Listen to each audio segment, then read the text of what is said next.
Question. Yo, OKC, how you all living? Man, it's got to be feeling great. Has it ever felt better, in fact, to be a Thunder fan than it does right now? Because Thunder fan is now close enough to the finals to taste the finals. Because Thunder fan can smell the Larry-O at this point after a really clutch and really impressive performance in Mini last night. Especially considering that Mini gave them a pretty strong effort. I mean, essentially an A-plus performance from Minnesota. Well, A-plus as long as you don't count Ant Edwards or Julius Randle. Never a great sign when everybody shows up for one of the most important games that team has ever played, except for the two most important players on the team. Now, with Ant-Man, I get it to a certain extent. To a certain extent. He is getting doubled. He is getting blitzed.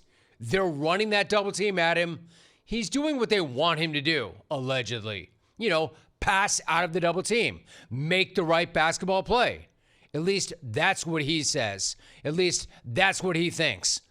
I'd even listen to the argument. I don't really agree with it, but I'd listen to it. Julius Randle, on the other hand, though, I have no idea what he's thinking or what his problem is.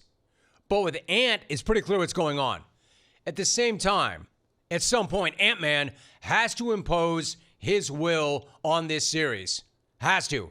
If the Wolves are to have any shot in this series. If they're still in this series. But they're not going to have any shot of staying in this series if Ant does not get more aggressive and impose his will. Let me put it to you this way. If the alleged future face of the league is the caliber player that he says he is, would have you believe that he is, tells you he is, and wants to be. The guy's got to make more of an impact than 16 points on 13 shots, which is a point he himself already made in this series. Ant himself already established that 13 shots were not going to be enough. Don't take my word for it. Take it from the source himself. Ant himself said it, remember? After game one, pretty emphatically, with F-bombs that got him charged $50,000. Remember? This was only after game one. I definitely got to shoot more. I only took 13 shots, but Right. He knew the deal from the start of the series. That's why I don't want to hear now that he's making the right basketball play. Now that swinging the ball to the open man when the double team comes is the right thing to do. When he said at the start of the series, I got to take more shots. No, more bleeping shots than that. I've got a theory on this. In fact, I can help with this. You want to know what the right basketball play is?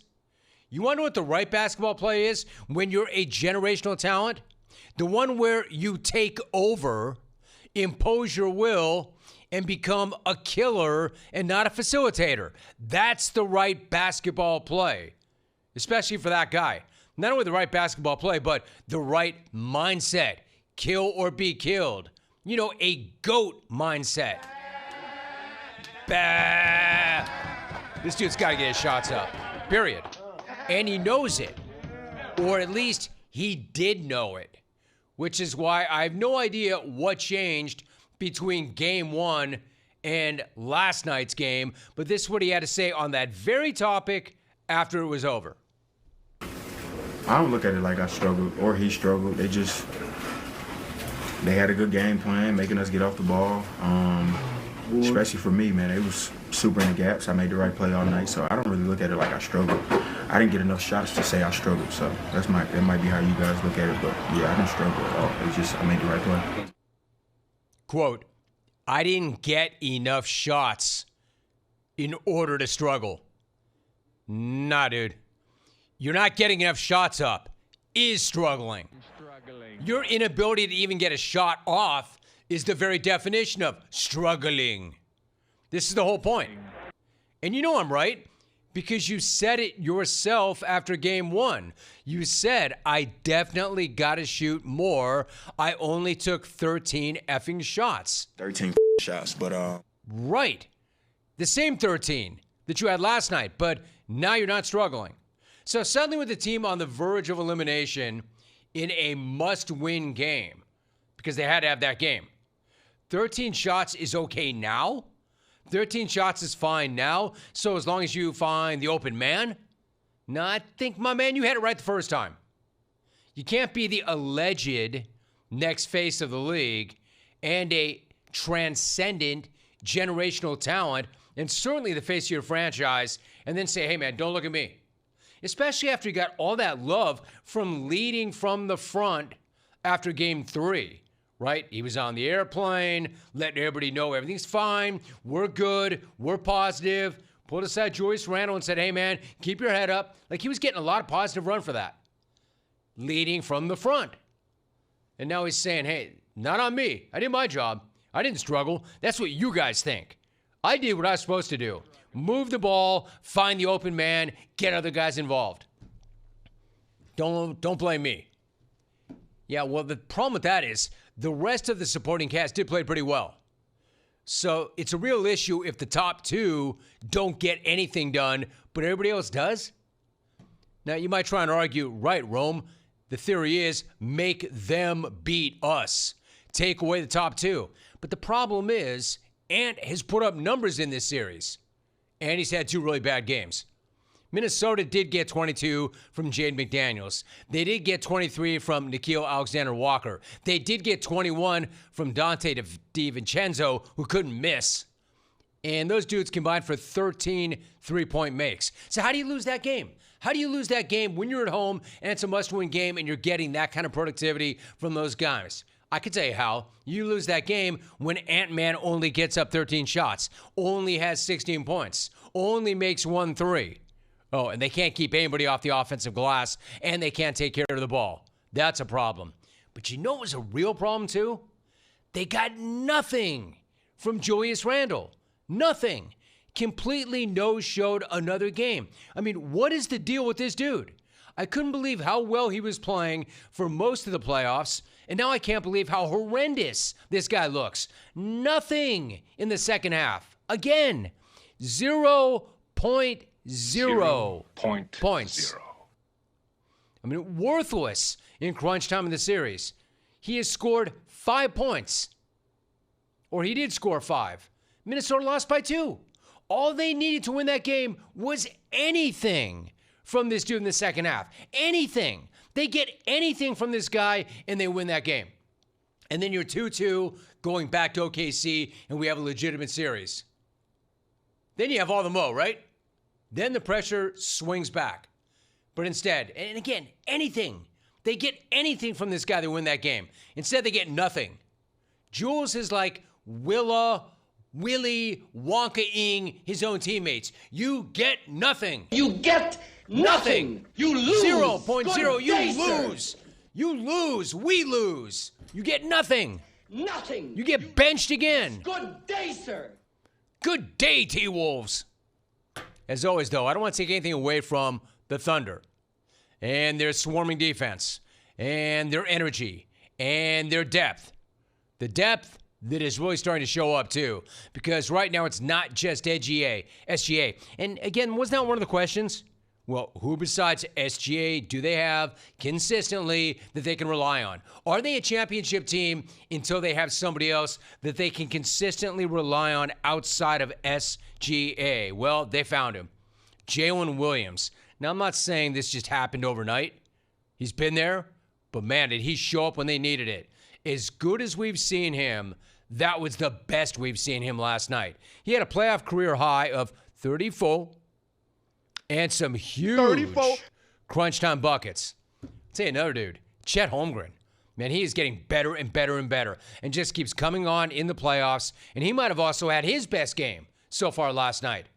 So when they needed their stars or their up-and-coming stars to play like stars, that's exactly what they got. When Minnesota needed their stars to play like stars, that's not what they got.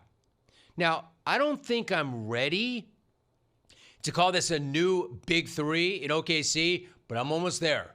I am almost there. And it is definitely fair to say that this team is not just SGA. All 3 of these dudes get it done on both ends, especially Chet. Check out this clutch recovery and block. There was essentially the dagger if you're watching on the stream. Look at this guy. Incredible. This is what he brings in addition to his offense and his rebounding. He is a legit rim protector. In the end, though, of course, what it come down to, the FTM. The FTM. The free throw merchant himself. The free throw merchant himself that really stirs the drink. SGA, the FTM, got his 40 last night, and he was just one rebound away from a triple-double, and he was composed and clutch down the stretch, knocking down his throws, even if he did get reglossed. He glossed me. The free throw merchant by none other than Doris Burke again. And there's contact on the elbow. This is why he's called the free throw merchant. Every player in the league can do this. I mean, here's my thing. I like Doris. I respect Doris, but I'm not really sure why she keeps doing that.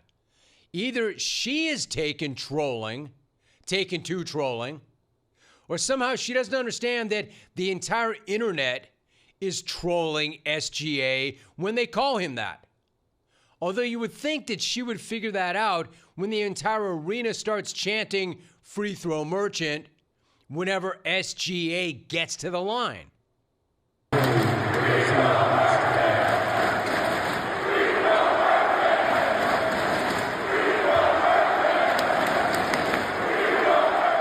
It's so lame on so many levels, honestly. Number one, it's a lame nickname in the first place. And it's a lame thing to chant at the MVP while he's getting over on your team. And most of all, it's a nickname that is not at all supported by the facts. That's the thing. Like, it's not even fair. It's not even accurate. Let me give you a fact. Let's not let the facts get in the way of a lame chant. Let's not let the facts get in the way of a lame nickname and a lame chant. But here's a fact, a fun fact from StatMuse. 29 NBA MVPs attempted more free throws in their MVP seasons than SGA did this year. Case closed. Dismissed. So he's not a free throw merchant. It's a lame nickname anyway. Generational whistle is kind of funny, but also not accurate either. And the internet can say whatever they want, and the Wolves fans can chant whatever they want, but in the end, everybody's going to have to accept that SGA and the Thunder are winning because they are just better. Their best beats the T-Wolves' best. They're not winning because they're getting cheap free throws. They're not winning because SGA is a generational whistle. And by the way, who chants at a guy for getting to the line a bunch against your team anyway? How is that a diss? He's doing his job. SGA does not think that it's a diss. In fact, afterwards, he said, you know what? I love this guy's mindset. He's like, you know what? By the way, not only am I not insulted, not only am I not pushing back, I think I'm going to take a moment and thank you for the compliment. And in terms of the label, I don't care. I never cared. I said this before, like, I've shot more free throws in a season than I did this season. Like, I think because we're on the top of everyone's radar, it's a little bit more noticeable, and now people care about it. But I kind of see it as a compliment. Check this dude. Man, that's a business trip. That's not a guy saying, look at me, look at me. This dude's just calm, collected, even keel, knows the job's not done yet. I just see it as a compliment. He should. I mean, no, Doris does, I guess. Unless Doris is now trolling, but that's not really her game. It's just pretty funny that this guy's living rent-free in so many internet minds and creating so much angst for so many keyboard warriors. Does he look like he's bothered? Does that dude look like he's bothered? No, he looks like a guy who's an MVP, who's up 3-1, who just nearly had a triple-double on the road. Call this guy whatever the hell you want. He doesn't care. All SGA and OKC know is that they're one game away from the finals. Rarefied air. And that's how you bounce back from an ass beating, from a mug job. Impressive. And incredibly enough, despite the fact that Ant gave them very little, despite the fact that Julius Randle gave them nothing, man, they were still in position to win that game. They absolutely could have won that game, which to me is incredible. But OKC was able to grind it out, showing a certain toughness. And they're just better. So just a wild, wild postseason so far.